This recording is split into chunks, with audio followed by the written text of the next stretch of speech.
দিয়া যায় চাচা বাত কিন্তু এটা বাম্পার বাত হইব এটা কিন্তু এচ্ছে বাত আর কি হইতো এটা ফুলাপ তাকি আরো কত লম্বা লম্বা আর খেমটাও দিছে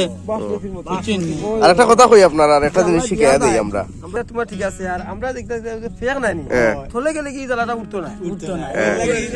বাদর দিন আকে ফালানি হয় ফালানি ওই লাগে আচ্ছা আমরা এখন আপনি চেষ্টা কইছো এটা হইলো কি ফলি জায়গা হইলে মনে হলো খুব সুন্দর হইছে আমি কই এই যে বীজ শোধন করা হইছে এটা হইছে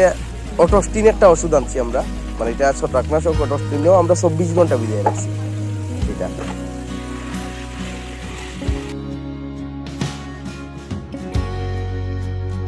অটোস্টিন দেওয়া দেখুন অনেকে কয় 24 ঘন্টা বীজ ভিজিয়ে রাখলে বীজ পচে যায় কিন্তু বীজ হচ্ছে না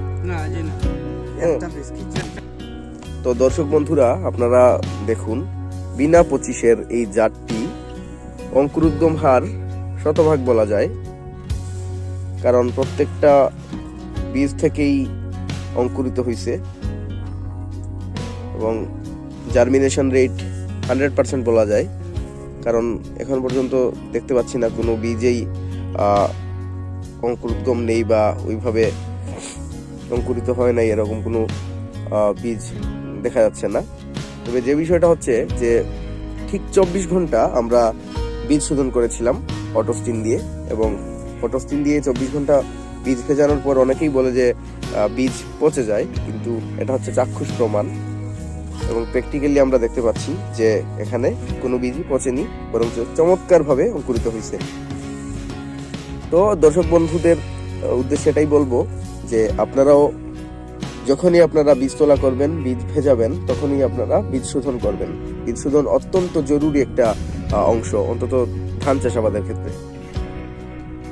আমরা খেয়াল করলে দেখি যে এখানেও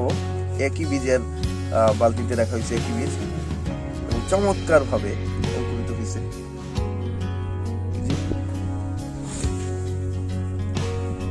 তো আমরা মোট 20 কেজি বীজ আমরা বীজ শোধন করেছিলাম এবং আমরা এই বীজকে আজকে আমরা বীজতলায় ফেলবো 6 জানুয়ারি থেকে আমরা চেষ্টা করব যে চারা লাগানোর মূল জমিতে এই বিনা 25-এর চারা লাগাতে চেষ্টা করব 30 থেকে 35 দিনের চারাই আমরা মূল জমিতে লাগাবো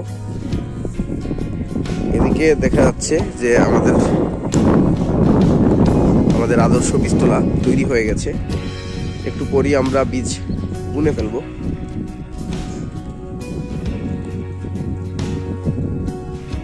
এখানে চাচারা অনেক পরিশ্রম করতেছেন কষ্ট করতেছেন তারা কালকে থেকে এই অক্লান্ত পরিশ্রম চলছে এখানে কালকে অনেক পানি ছিল আজকে অনেক পানি শুকিয়ে গেছে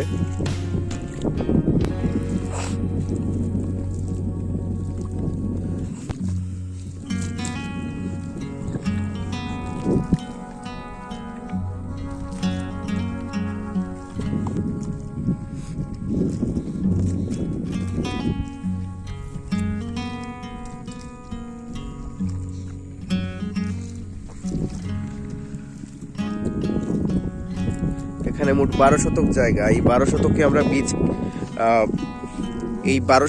আমরা বীজ 20 কেজি বীজ